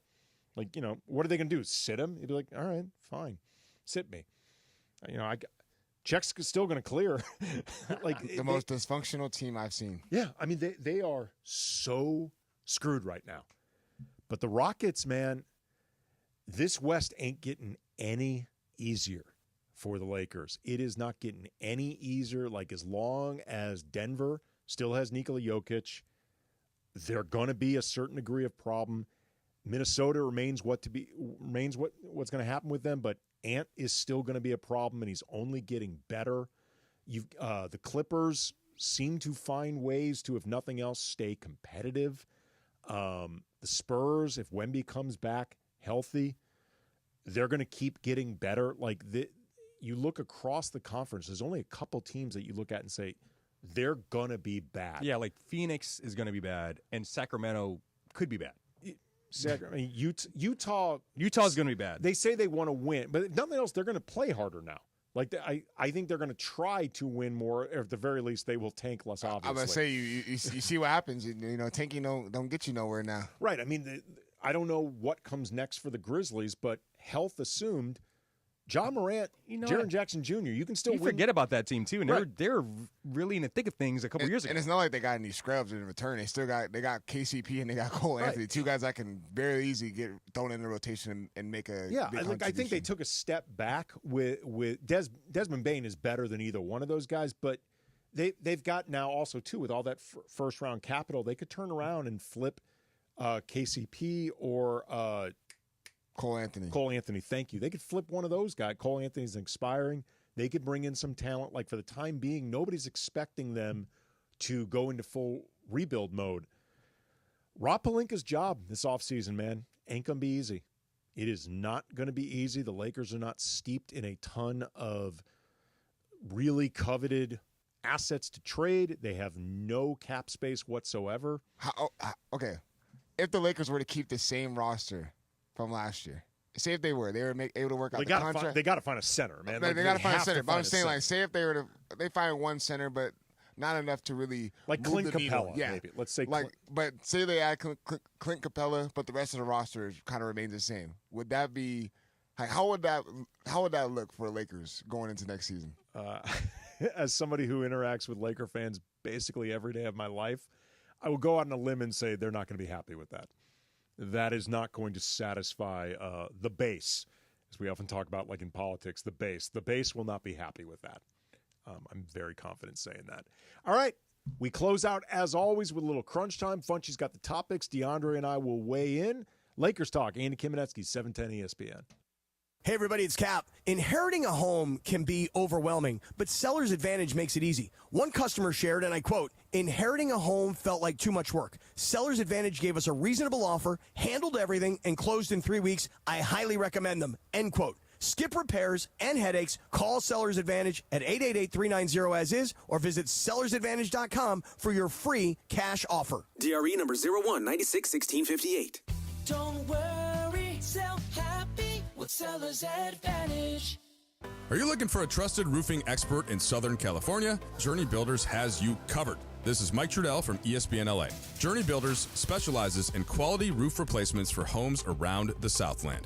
They'll ensure that your roof stands strong. ESPN LA listeners who call in today to book their free same-day inspection get $5,500 off their roof replacement. Journey Builders also offers financing. Call 888-607-8808 today. That's 888-607-8808 or go to journeybuildersinc.com. Located in the heart of downtown Los Angeles, Crypto.com Arena is pulling back the curtain and unveiling new behind-the-scenes VIP tours presented by Delta Airlines, which offers an exclusive look inside one of the world's most iconic sports and entertainment venues. Expert guides will lead small groups through spaces that have hosted legendary sports championships, world-renowned concerts, and epic awards. Guests will also explore the VIP areas and experience the arena's latest renovations. Visit Crypto.com Arena/tours for more info. All right, listen up. Whether you're out for a walk, hitting the gym, or just tackling your day, in this LA heat, chafing is no joke. Take my word for it. That's why you need Highlands Chafing Relief. This stuff is a game changer. Goes on like a cream, dries like a powder, and stays put even through sweat and water. No greasy mess, just all-day protection. If you've already got some chafing, Highlands soothes it fast with aloe, shea butter, and tea tree oil. Don't let chafing slow you down. Grab Highlands Chafing Relief at Walmart or Target right now. Hey guys, it's Sedano. In the market for new flooring? Why pay more at big box stores? At Hernandez Wholesale Flooring, every day is a deal, no gimmicks. Call 866-62-FLOOR or visit them online at hernandezwholesaleflooring.net. No sale beats wholesale. 4th of July savings start now at Cardin Alleyway Hyundai. Lease a brand new Hyundai Elantra SCL Sport for just $219 a month for 36 months with only $34.99 due at signing. Drive with confidence backed by America's best warranty, 10 years or 100,000 miles, and Hyundai's exclusive owner assurance program. Visit us off the 91 freeway or schedule your test drive now at CardinAlleyWayHyundai.com. At SU 94 4151, $34.99 due at signing plus tax. License $85 doc fee and registration. No security deposit. 10,000 miles per year. Offer expires 7/7/2025. It's crunch time on Lakers Talk. When the clock is ticking and it's all coming down to the wire, you know what that means. This is crunch time. All right, as always, we close out Lakers Talk with some crunch time. Funchy's got the topics. DeAndre and I will weigh in. What you got, Funchy? All right, so with SGA leading the Thunder to a championship, he probably had the best season for any player in the NBA with a Finals MVP, regular season MVP, and also leading the league in scoring. It's only happened, I believe, 4 times in NBA history. The last time it happened, 2001, Shaquille O'Neal. Wow, okay, cool. I know Jordan did it a bunch of times. Pretty sure Shaq was the last time it happened. But let's step back in our time machine and go back to the summer of 2029 when the Clippers made that decision that they knew they were going to get Kawhi, and they wanted to appease Kawhi by trading for his friend Paul George. Mm-hmm. And by that, they traded SGA. Yep. They traded SGA. He had been in the league for 1 year. They traded him after his rookie we had season. a great rookie season for the Clippers or whatever. They were good. It was not great. Not great. It was good. Whatever. It was good. Like, you didn't see that SGA that you saw yesterday. I think it was pretty clear from that rookie season he'd be good, not necessarily this good. Yeah. But they made a trade. The Clippers, OKC, Paul George coming to the Clippers.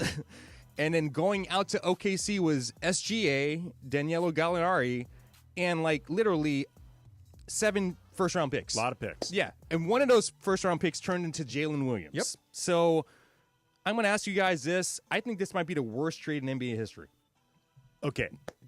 What do you guys think? If I'm just looking to please the crowd, I would say yes, because I know a lot of our audience would love to just cap on the Clippers. Yeah, of course. The reality is it's not even close. It's not even First of all, it's disingenuous, I think, to say it's one of the worst because the thought process made sense. Everybody at the time thought this was a good deal. Of course. If both parties were in a room right now, again, they make that trade again. And go ahead. Paul George was not a bum when he was with the Clippers. He made an All-NBA team. He's still not a bum either. Multiple All-Star teams.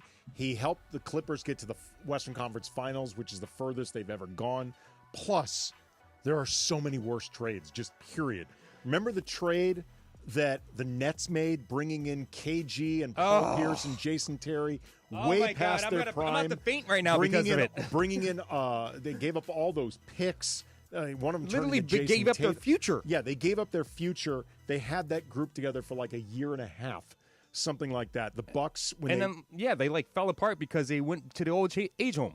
The Bucks trading the rights to Dirk Nowitzki. Robert Traylor. I'm sorry. Okay. I totally forgot about that. No. I'm not even done. R.I.P. Tractor Trailer. Let's hear this. Okay, the Celtics had the number 1 pick in the NBA draft, and excuse me, hold on one second. The Celtics traded. Remember Joe Barry Carroll? Nickname was Joe Barely Cares. Of course. They managed to trade him to the Warriors for the rights to both Kevin McHale and Robert Parrish. Yes, I do. In 1980, I believe. Yes. Yeah. Scottie Pippen. The Sonics traded his draft rights for Olden Polynice. I'm sorry. Better put some respect on Olden Polynice's name. The sheriff. He was running around with a fake badge. That's right. It was given to him by a police department. He actually thought he could pull people over. It was like an honorary, basically like a kid badge. Like Wilt Chamberlain was traded twice for what was essentially salary dumps. Like, I'm sorry, this Clippers trade, it's maybe one of the most disappointing. Like, if you want to say it's disappointing, fine. But Paul George and Kawhi, when he's healthy, they played too well, and it made too much sense for it to be considered the worst ever. I'm also going to throw in, since we're Lakers talk, the Pau Gasol for Kwame Brown. Well, you know what, though? Memphis wanted to get off that money. They ended up getting the rights to Marc Gasol. I mean, let's be honest. Zubats for Mike Muscala, that's a worse trade. Okay, all right. I'm sorry. You forget about all these trades, but then I'm looking at these SGA trade with Paul George and all these picks and Jalen Williams. And I'm thinking, look, I think we can all agree now, advantage Thunder. The Thunder won this one. But I'm not going to say that it's one of the worst just because I think thought process. Let's be honest. The Lakers-Russell Westbrook trade was worse than they didn't give up as much, but they took maybe the last couple winning seasons that the Lakers could have had with LeBron and AD, and they nuked them. They nuked them because they had to spend all that time unwinding it. Rob Pelinka did about as well as you could reasonably expect, but you lose the time. They lost the two youngest years they had with LeBron and AD. That trade was way worse because everybody was like, what the hell are you doing? Like, why? Other than John Ireland, who loved it. Of course, Star effing driven town. Star effing driven town. Did you know Russell Westbrook plays 100 miles an hour like his hair's on fire? Yeah, I do. Did you ever hear that? Every single game. Every single game. Every single game. Every plays hard. That's why John loves him. Ever since UCLA, Russell Westbrook's done that. Great guy. Great guy. You know that's Ireland's alma mater? Really? I did not know that. He also went to college at the same time as Reggie Miller. Also did not know that. You can't even do a clip show of Mason Ireland because the clip show is the actual show. All right. On that note, love John Ireland. He's the best. Love you, Ireland. Johnny Irish is the best. Thank you to Mo DeKeel. Thank you to Fabian Ardaya. Thanks to Funchi. Thanks to DeAndre. And as always, thanks to the Lakers Talk audience for listening. As always, we will be back next week. Lakers Talk, Andy Kamenetsky.